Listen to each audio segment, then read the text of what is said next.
Pernah ngerasa nggak? Udah semangat nabung, tapi bingung harus naruh duitnya di mana biar bisa berkembang?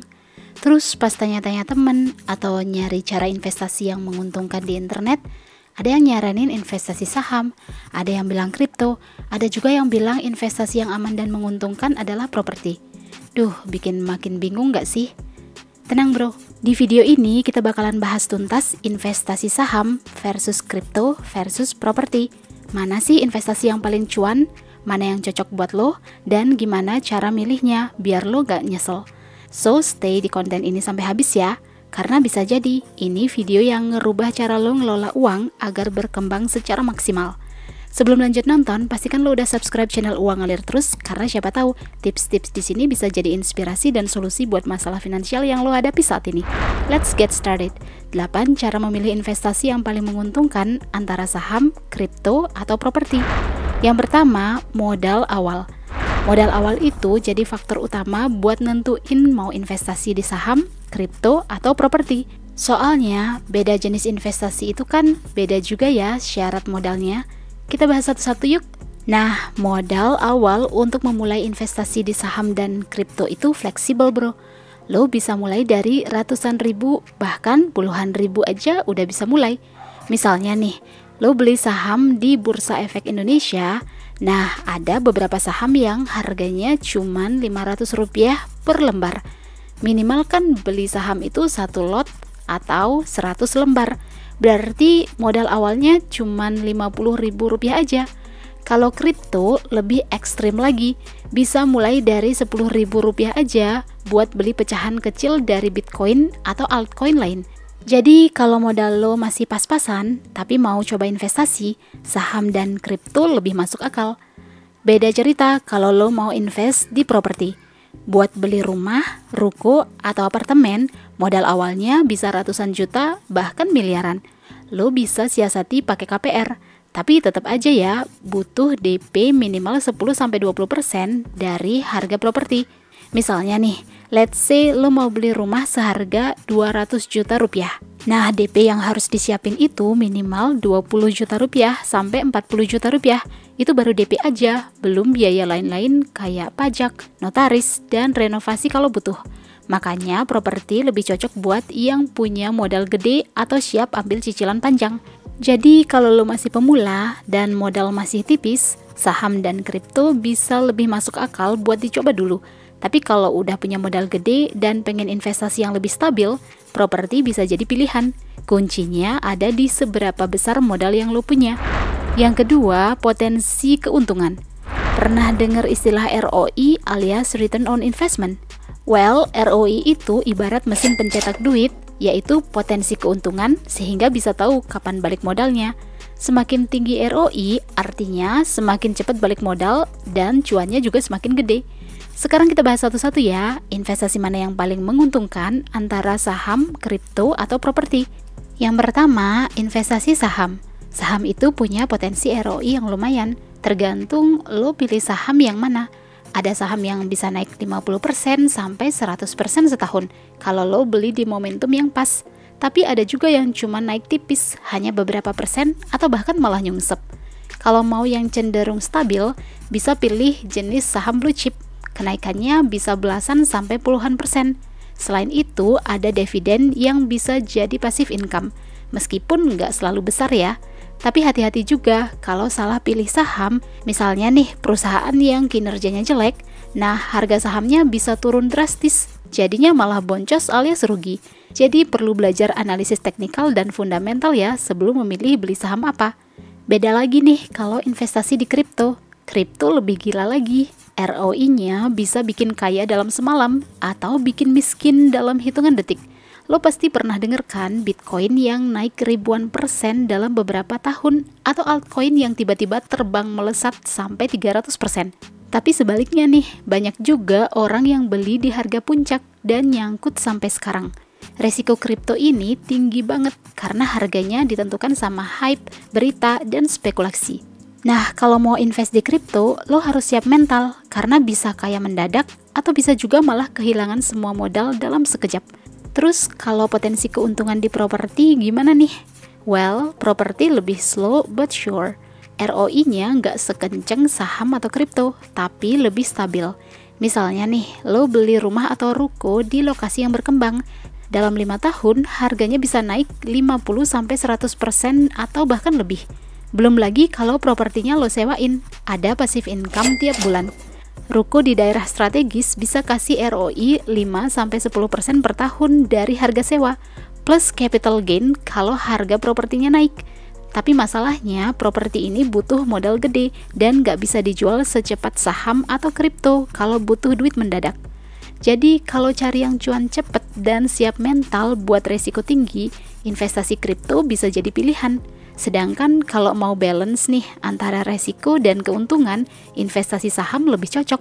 Tapi kalau lebih suka investasi yang santai, aman, dan tahan lama, investasi di properti adalah jawabannya.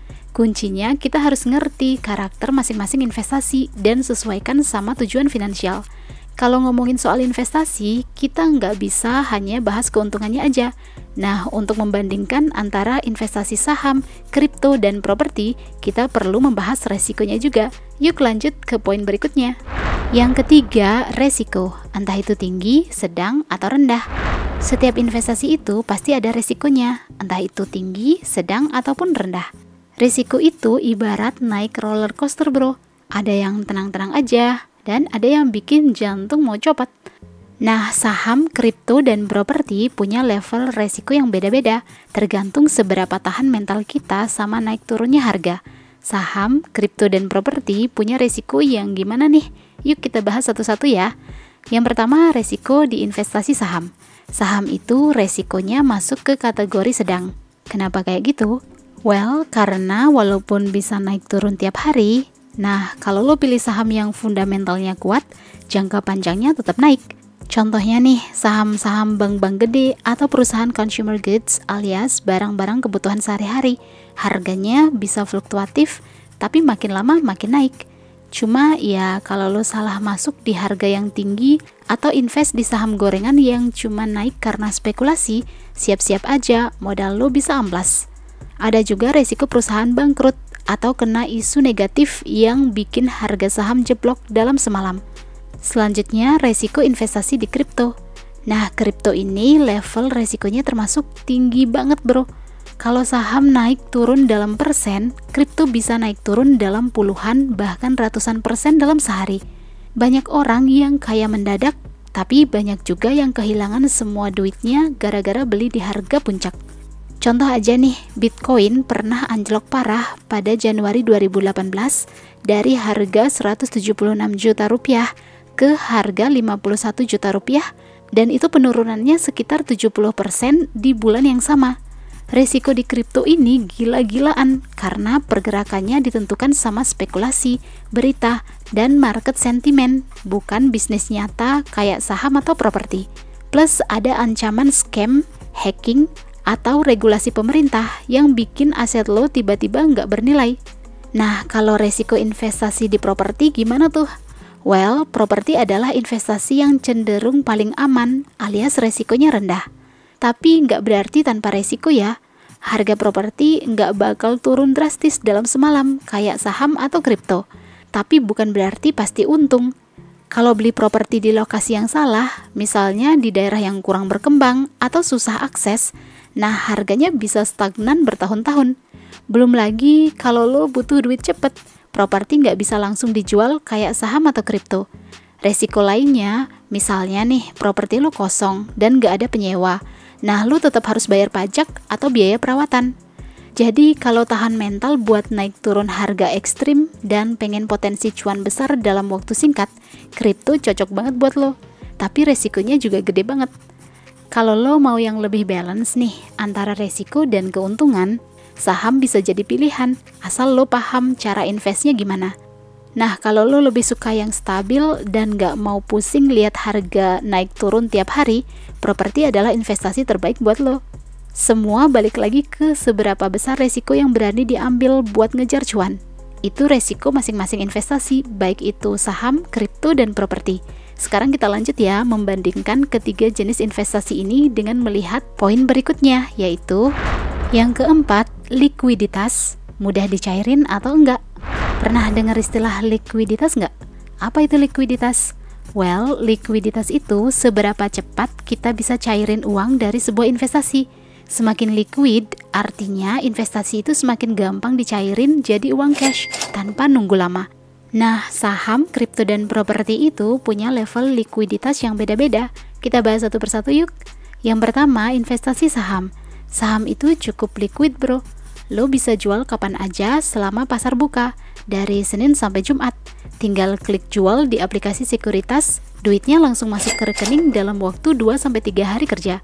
Tapi tetap ada resikonya, terutama kalau lo pegang saham yang jarang diperdagangkan atau lagi anjlok harganya. Bisa aja susah laku, atau lo harus jual rugi biar cepet cair. Jadi saham itu cukup fleksibel buat lo yang butuh duit dadakan, asal pilih saham yang liquid dan bukan saham gorengan. Nah, berikutnya di investasi kripto. Kripto ini lebih liquid lagi. Lo bisa jual 24/7 alias kapan aja, bahkan jam 3 pagi sekalipun. Transaksi juga langsung cair dalam hitungan detik atau menit ke wallet lo. Makanya banyak trader suka invest di kripto karena bisa langsung tarik profit kapan aja tanpa nunggu market buka. Tapi ada resikonya juga. Misalnya nih, kalau pasar lagi anjlok parah, banyak orang yang jualan barengan. Harga bisa turun drastis dalam sekejap. Terus kalau lo jual di exchange yang likuiditasnya kecil atau kena aturan withdrawal yang ribet, bisa aja duit lo bakal nyangkut. Yang berikutnya, investasi di properti. Nah, properti adalah investasi yang paling susah dicairin jadi duit bro. Jual rumah atau ruko itu nggak kayak jual saham atau kripto yang bisa langsung tinggal klik di aplikasi doang. Jual properti itu butuh waktu buat cari pembeli yang cocok, bisa berminggu-minggu sampai berbulan-bulan, bahkan bertahun-tahun kalau lokasinya nggak strategis. Belum lagi proses jual beli yang ribet, dari urus surat-surat sampai pajak. Makanya kalau lo butuh uang yang cepet, properti bukan pilihan yang bagus buat dicairin dalam waktu singkat. Tapi kelebihannya, harga properti cenderung stabil dan naik terus. Jadi kalau investasi dalam jangka panjang, cuannya bisa gede. So, kalau cari investasi yang gampang dicairin kapan aja, kripto adalah yang paling liquid. Tapi resiko harganya naik turun gila-gilaan. Kalau saham, ya cukup liquid juga, tapi harus diperhatiin saham mana yang gampang dijual. Sedangkan properti sih paling sulit dicairin ya. Tapi kalau lo nggak butuh uang cepet, ini bisa jadi investasi yang aman buat jangka panjang. Kira-kira lo lebih suka investasi yang mana nih? Komen di bawah ya bro. Yang kelima, bisa jadi passive income atau enggak. Passive income artinya uang ngalir terus ke rekening kita tanpa harus kerja keras tiap hari. Ibaratnya kita punya mesin otomatis gitu loh. Kita tetap dapat uang meskipun nggak kerja.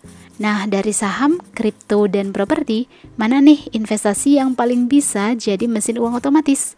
Yuk kita bahas satu persatu. Yang pertama, investasi saham. Saham itu bisa kasih passive income lewat dividen, yaitu pembagian keuntungan dari perusahaan ke pemegang saham. Tapi nggak semua saham ngasih dividen. Lo harus pilih saham yang rajin bagi-bagi dividen. Biasanya dari perusahaan besar yang udah stabil, kayak bank-bank gede atau perusahaan consumer goods. Kalau punya banyak lot di saham itu, tiap tahun bisa dapat duit santai tanpa harus jual sahamnya. Tapi kalau lo mau pilih saham biar cepet dapat capital gain alias cuan gede pas dijual, artinya saham itu bukan passive income. Nah, berikutnya di investasi kripto. Passive income dari kripto ini bisa datang dari staking, yield farming, atau lending. Staking itu lo nyimpen koin di jaringan blockchain buat bantu proses transaksi dan lo dibayar dalam bentuk koin tambahan. Sementara itu, yield farming mirip-mirip aja, tapi biasanya lebih ribet dan ada resiko harga token turun drastis. Sedangkan lending itu, lo minjemin koin ke orang lain dan dapat bunga, kayak deposito versi kripto gitu loh. Tapi semua itu tergantung banget sama kondisi market. Kalau harga kripto turun nih, ya nilai passive income lo juga bisa kena dampaknya. Jadi nggak bisa dibilang 100% aman ya. Terus berikutnya investasi di properti. Nah, properti ini yang paling jelas bisa jadi passive income kalau lo nyewain rumah, apartemen, atau ruko ke orang lain. Setiap bulan lo bisa dapet duit dari penyewa tanpa harus jual properti. Apalagi kalau lokasinya strategis nih, harga sewa bisa naik terus dan lo tinggal duduk manis nerima transferan.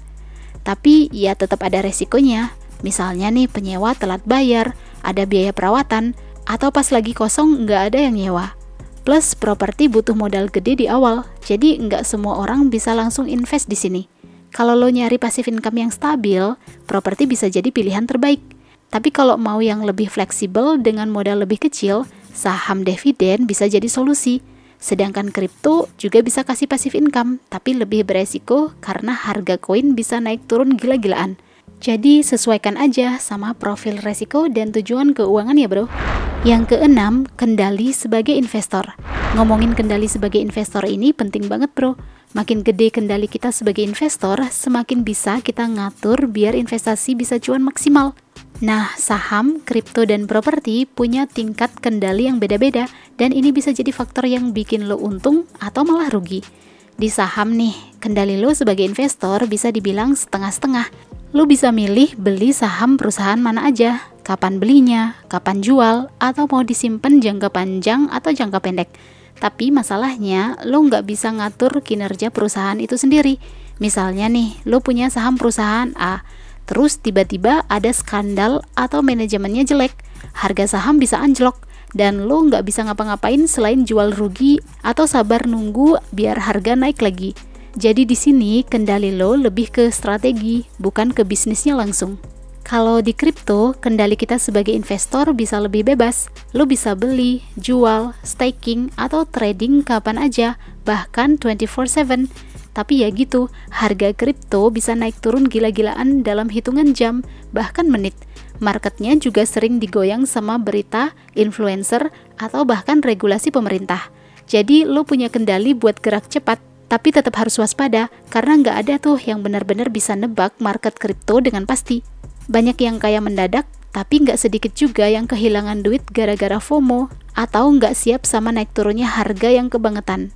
Kalau di properti, kendali lo sebagai investor paling gede dibandingkan dua investasi tadi. Lo bisa milih properti di lokasi strategis, nentuin harga sewa, nyari penyewa yang cocok, bahkan renovasi biar nilainya makin naik. Kalau properti nggak laku disewain nih, lo bisa cari strategi lain, kayak jual di harga lebih tinggi atau pakai buat usaha sendiri. Tapi kendali yang gede ini juga butuh effort yang lebih.